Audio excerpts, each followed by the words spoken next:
So, for instance, I remember that conversation that happened quite a number of years ago. Not too long ago, actually, between Javier Tebas and Pep Guardiola on Twitter at the time, formerly known as Twitter, now known as X, where Pep told Javier Tebas, who was the president of La Liga, by the way, that you had Messi and Ronaldo for about a decade together at the same time in their prime, and still people wanted to watch the Premier League more. Barring when it was time for El Clasico, everybody was tuned into watching. So what did that say? What does that say? It just shows that if you have a good product, but it is poorly marketed, nobody will buy you for shit. I'm sorry. It comes back to my word of the decade.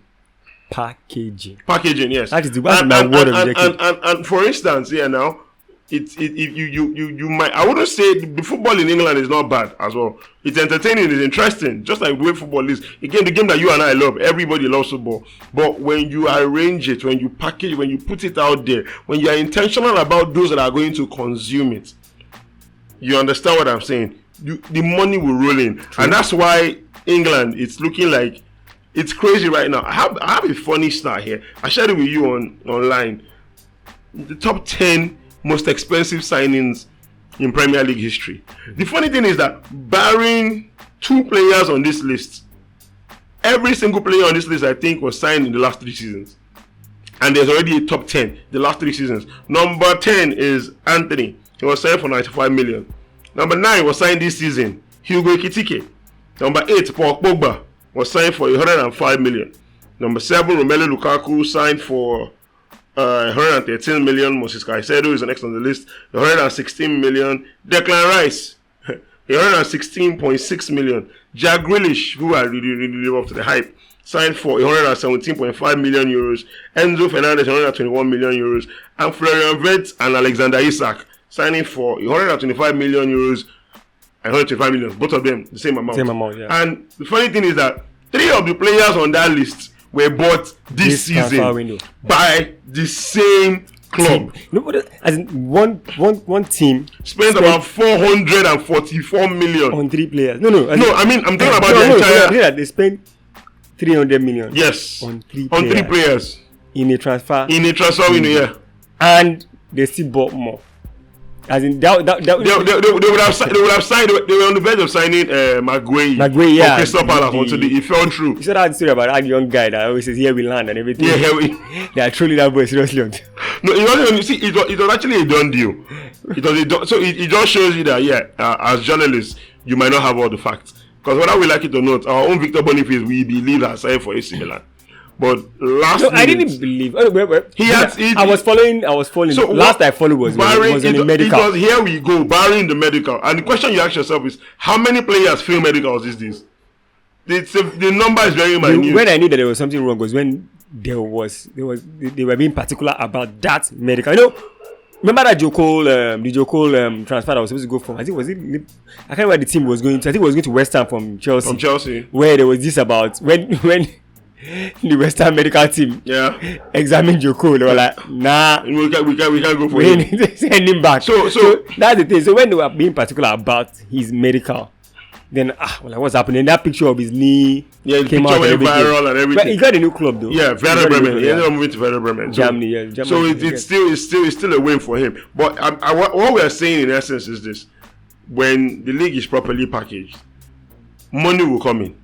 And when money comes in, you can flex your muscles anyhow. Yeah, say how did Chris Daniel say it's a Bugan, yeah? You show off, spend money, and that's what's happening in the Premier League. And this is, as far as I'm concerned, okay, I want to ask this question. Do you think Liverpool are automatic favourites by signing Alexander Isak? Oh yes, they are actually. Because everybody, on paper, that's what I'm saying, on paper, they are. But the thing is that we'll see how the team tend to progress after like 10, 15 games. They always say when after 10 games, you know where everybody's on the table. Yes. You know where you cannot predict where everybody will finish, barring any kind of unforeseen injuries or something that happens at the club. So they have the best attack in the league. No, they're hands down. In fact, before Isak, I was of the opinion that they have the best attack in the league. Now adding Isak to that makes them outright. So Isak and Mo Salah were the 2 top goal scorers in the league. Exactly, that's what I'm saying. They have the best attack. But my question is, has he ever worked out? Well. There's always the first time. What I was actually going to say was, by walked out, we saw Karim Mbappe and Cavani. Edison Cavani. We saw Erling Haaland and Julian Alvarez. We've seen quite a number of pairings where you get 2 top strikers, 2 alpha males in one team. Yeah. Now there's Ekitike and there's Isak. Yeah, but there's only one alpha male. Who's the alpha male? Salah. No. So Salah. So I talking about in central position. Well, I'm talking about because let's see whether we like it or not. Yeah, Julian Alvarez was second fiddle to Erling Haaland, but he believed he could start. He got to the World Cup. Didn't start at the World Cup. Once he got the opportunity to start at the World Cup, started almost every single game up until the final, playing in centre forward. He ended up leaving Manchester City for Atletico Madrid almost 80 million or 90 million thereabouts to go and start for Atletico Madrid as their centre forward. Edison Cavani had to leave as well because he wasn't going to drag that spot with Kylian Mbappe. True. Quite a number of players, we've seen it happen in times past. The same thing happened with Cavani and Ibrahimovic. Something had to give at a point. Ekitike has started this season for Liverpool as a striker, and he hasn't done poorly. By the way, Alexander Isak, we know his pedigree. We know what he can do. Scored 23 league goals last season, if I'm not mistaken. And he's now joined Liverpool. Where would he play? You know, we had this conversation last time. The first question is, Yeah. who owns the left wing? The left is owned by Cody Gakpo. Okay, so there are 3 positions, and there are 4 positions, 3 positions in front, and we have 4 players. We know nobody's benching Salah or nobody's displacing Salah. No, Ben Salah. Go on, We know nobody's displacing Salah. Yeah. And then we have the center position, which is either Ekitike or Isak. We don't know if the coach will say, okay, is he going to push Ekitike to the wings? Because if you were you, what would you do? Let's just say, I know we don't have all the facts. If it was we me, don't understand what they are like in training and if it was everything. me- But how would you line up this Liverpool team right now? I don't know how much Ekitike can do coming from the left wing. I know he's crafty, he has pace, but I don't know if he's a left winger. If I was a Liverpool coach and I knew that there was a chance to get Isak, I would not sign Ekitike. But then again, remember Isak is also injury prone sometimes. So it could be a case of the coach might say, okay, I want a backup striker. Maybe, but isn't that, you sign Ekitike for how much? 70? You don't sign a backup striker for 95 million, bro. Come on, but this is the era we're living in right now. No, I doubt it. You surprised? I doubt it. Grealish was a 100 plus million fringe player at Man City. He became a fringe player. Yes, but I'm saying that when he signed for Man City, was signed to be a starter. Yeah, but this is he didn't even get to start some games to the point where we say he flopped. He wasn't starting all the games. Are you willing to admit that it's a problem? It's a problem, of course, it's a problem because but they will say it's a good problem to have. There's some problems. There's not all problems are good. Last I said we will have to wait and see.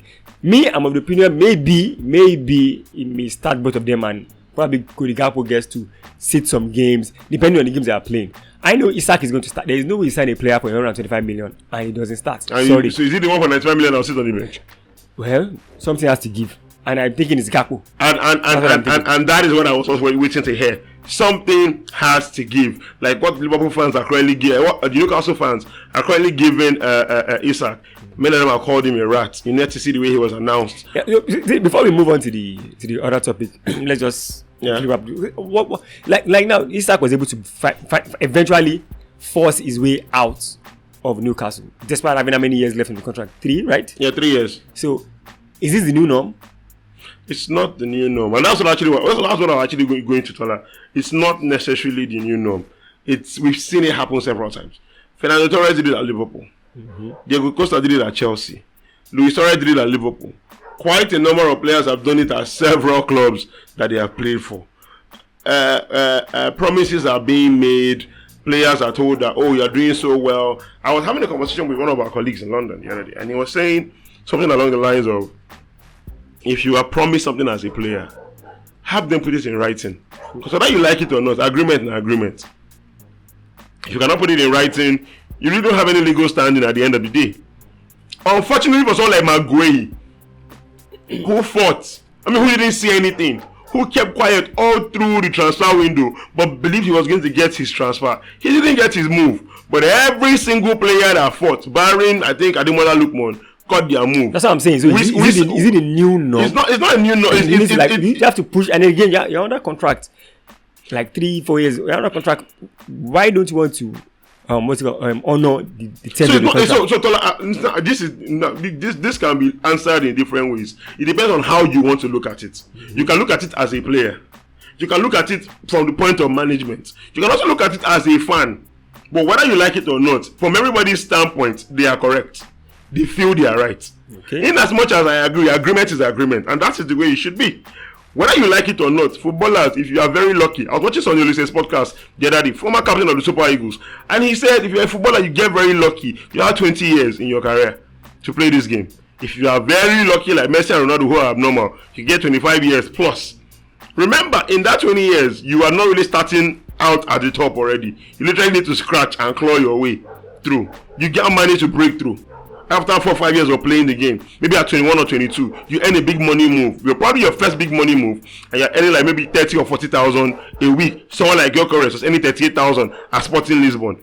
You understand? And after playing a couple of seasons, remember he was in the Premier League. Yeah. Left back for well, he didn't play in the Premier League. He was in the Premier League. He might have not played, but he was in the Premier League. Went to the Portuguese league, was able to make a name for himself.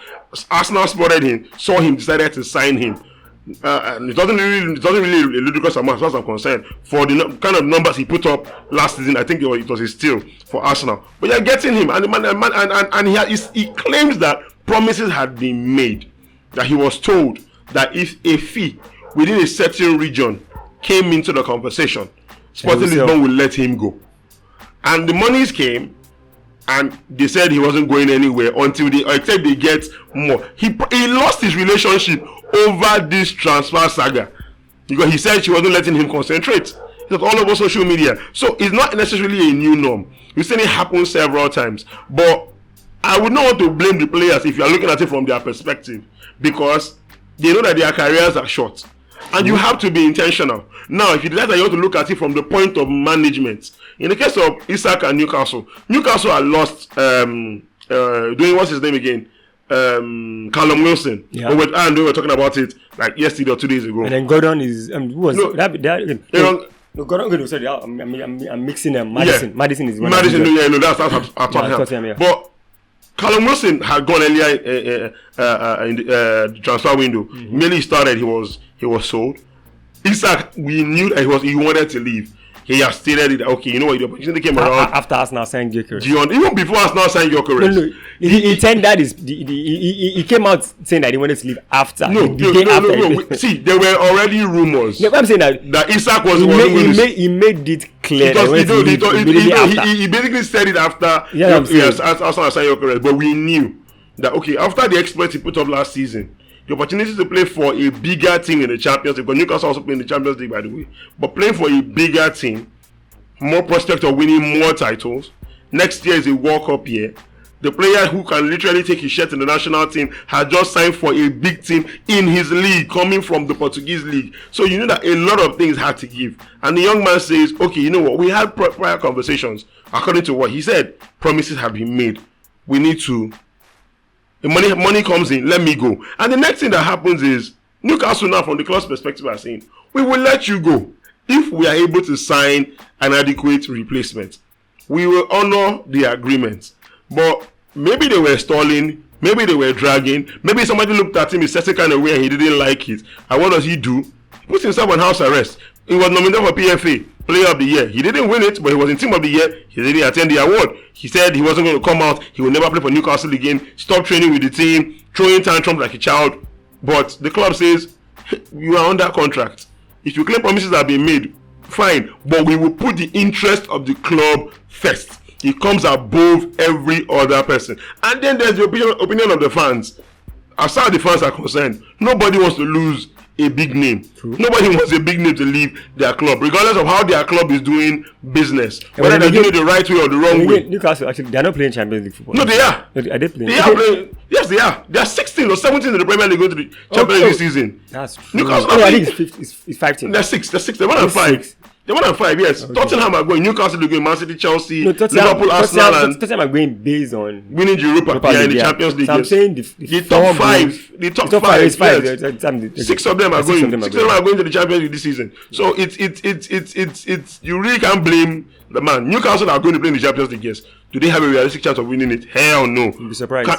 Definitely not. Stranger things have happened. No, not in this modern football. Yeah, it's football. It's still the same. No, not in the Champions League. Don't worry. Well, not in the Champions League. It's a certain Porto came from nowhere and won it. See, don't mind me. It's possible, but my own take. This format even makes it better. Yes. So I'm saying, I'm loving this format. The question now is, will Newcastle even make it into the qualifiers, into the next round? Only time will tell. But that is the norm. I just feel sad for someone like Ademola Lookman, who have given his all to Atlanta.